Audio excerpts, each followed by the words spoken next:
This is Dolynny TV, ladies and gentlemen. Welcome back to another edition of Edmonton Oilers discussion.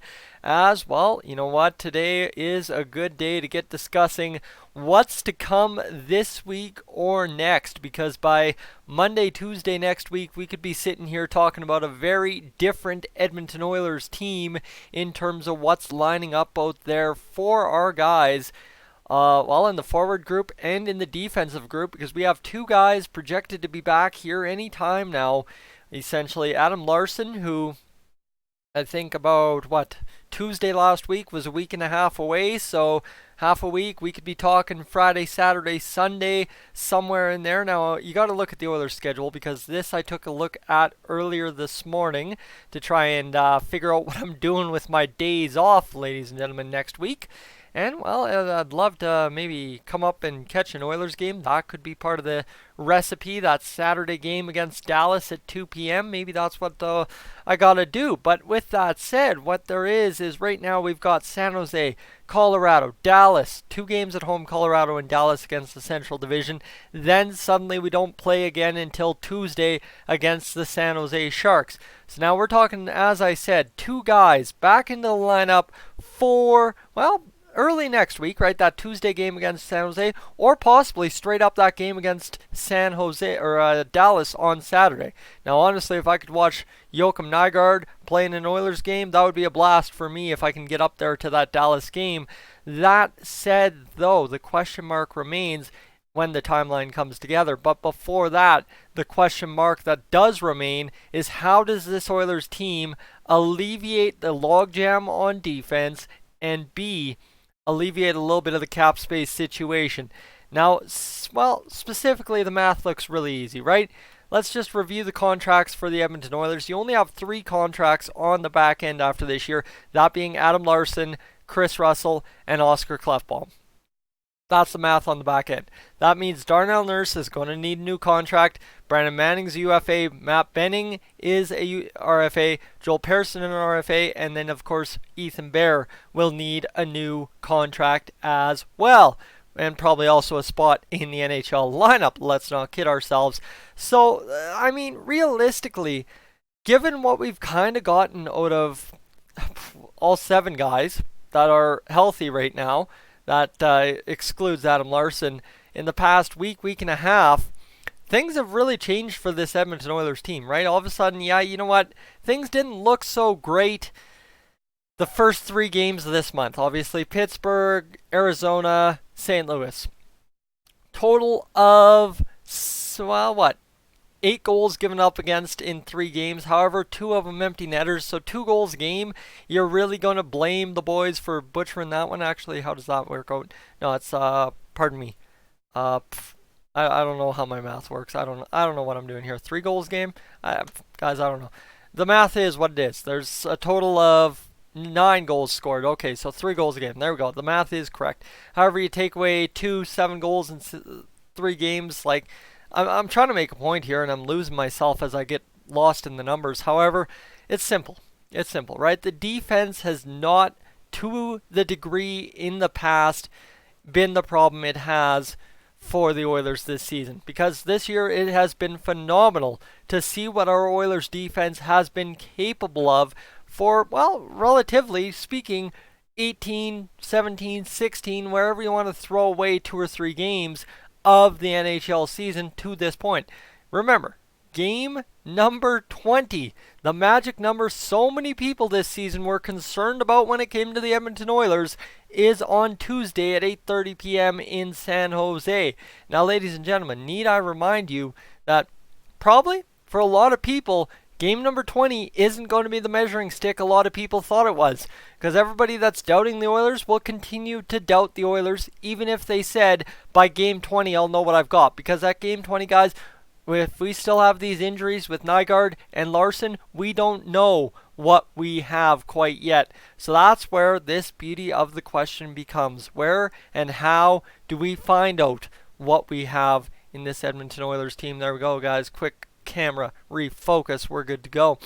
Like I said, the obvious answer on the blue line to alleviate the logjam and figure things out is to trade away, send to the minors, Brandon Manning. Now that allows you to reactivate Joakim Nygard, that allows you to reactivate Adam Larsson, and there's no cap penalties. Life is good. That's the simple solution. Problem is, by alleviating the Edmonton Oilers' problem with Brandon Manning, as you might call it, is that sends him to the minors. Most likely he'll be an AHL 7th defenseman again, just given the solution, and that doesn't actually clear the cap space we need to. So again, to my degree, I think you just trade him away for whatever you can get for him, whether it be a 6th round pick, 7th round pick. That's always been my line of answering to how you solve Brandon Manning. However you solve him in the minors, it's not really that big of a deal. He expires this year. Problem is, you get rid of Brandon Manning, fine. You still have to sit 1 of 7, not including Adam Larsson. Problem is, you've got 3 right-handed shot defensemen in the lineup as it sits right now, and you have Adam Larsson coming back. Well, there's your question. How do you fix that logjam? Because Joel Persson, after being scratched the other night there, has come back and played 2 phenomenal games. Yes, sure, he's still getting beat, but so's Ethan Bear, so's Matt Benning. What are you asking? Are we going to just start scratching everybody here? No, we got to let these guys grow a bit. If you want to sit here and say Matt Benning deserves playing time, you ain't going to argue with me that Joel Persson doesn't deserve playing time, considering Joel Persson's making $1 million and Matt Benning's making $1.9 million, okay? So if we're going to argue about numbers and we're going to argue who deserves playing time, you at least can't argue with me on Persson if you're not going to allow me to argue with you on Benning. That's just my fair, truce, question, ask, and answer when it comes to that question. So then that leaves Ethan Bear. Are you really going to play Ethan Bear, who's been nothing short of a pleasant surprise for the Edmonton Oilers? Well, are you going to bench him and use him as the 7th defenseman? I don't think so, because where on the right-hand side, other than Persson, other than Benning, do you find playing time to the minutes that Ethan Bear has provided the rest of the year? You don't. So you send him back down to the minors. Do you call up William Lagesson? These are the questions we have to ask ourselves. Up front, we have no questions to ask, right? Up front, we're fine. Sam Gagner, obviously, we'd like a solution there because the salary cap to be the 13-14 forward isn't working for us. Now, obviously, then that also means you're scratching one of Granlund or Patrick Russell to get Joakim Nygard in the lineup. So, again, you ask yourself, do you send down Patrick Russell, who has been in some of the throwaway games this year the hardest worker for the Edmonton Oilers? Now he's got his first career NHL point. He's starting to get pucks on net. Guys, I can't underscore enough how many times the game I hear, and Patrick Russell almost got his first career NHL goal. Almost. Kevin Quinn, he's a broken record when it comes to Patrick Russell this season. So you see what I'm getting at, right? And then obviously you can ask, well, Josh Archibald, stellar penalty killer. Marcus Granlund, stellar penalty killer. Riley Sheahan, stellar penalty killer, and quote-unquote the 3B center.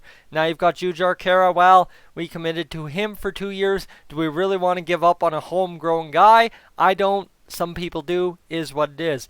Gaetan Haas, he's here for this season, guys. At bare minimum, I want to see Gaetan Haas succeed. Anyone else? Well, Alex Chiasson, we committed to him. Zack Kassian, he's at our top line forward. You see where we've got really the only solution there is Sam Gagner. However, you still have to bench someone, but Patrick Russell's perfectly fine to be benched. I don't want to see him thrown on waivers and claimed, because, guys, there are teams in the NHL looking for a guy that is hardworking and as steady Eddie as Mr. Patrick Russell is up front as a 13th, 14th forward. He's evolved into a full-time NHL player. Now the problem is not a full-time lineup player, but as that 13th, 14th forward, as I alluded to. So the logjam, when you look at it, that's the problem, is we have succeeded without Joakim Nygard for the past little bit. Yeah, sure, you know what? To a degree, we weren't scoring a lot of goals, but as I said, that solution comes when you get the dynamic ability of Joakim Nygard in the lineup, and we've seen that solution already happen without Joakim Nygard in the lineup because we've had a 4-goal night and a 6-goal night back-to-back, and we're starting to really see this Edmonton Oilers team take shape. Now you're going to add guys that change the dynamic of the lineup a little bit more. And let me tell you, it's a question mark as to who, what, where, and when, and how you change this lineup to, well, alleviate the problems we do have and to integrate the new old guys back into the lineup. Guys, by Tuesday next week, we could have the closest thing to our opening night lineup we have had in over since October 2nd. Yeah, since October 2nd, we will have the closest thing we have had to an opening night lineup. So that's where I'm going to leave it to you. I've kind of debated it. I've left out all the variables on the table. You kind of plug and play the pieces, and you tell me how we make this work on the back end and up front when it comes to activating Joakim Nygard and Adam Larsson this week, hopefully, and getting our team right back where it wants to be. Now, are we in the trade Larsson camp? I have floated that idea several times. Trade Russell, there's some interesting things. Throw me what you're at. Throw me your ideas in the comments section below. Guys, I'm Tyson, this is Dolynny TV. I will catch you, as always, in the next one.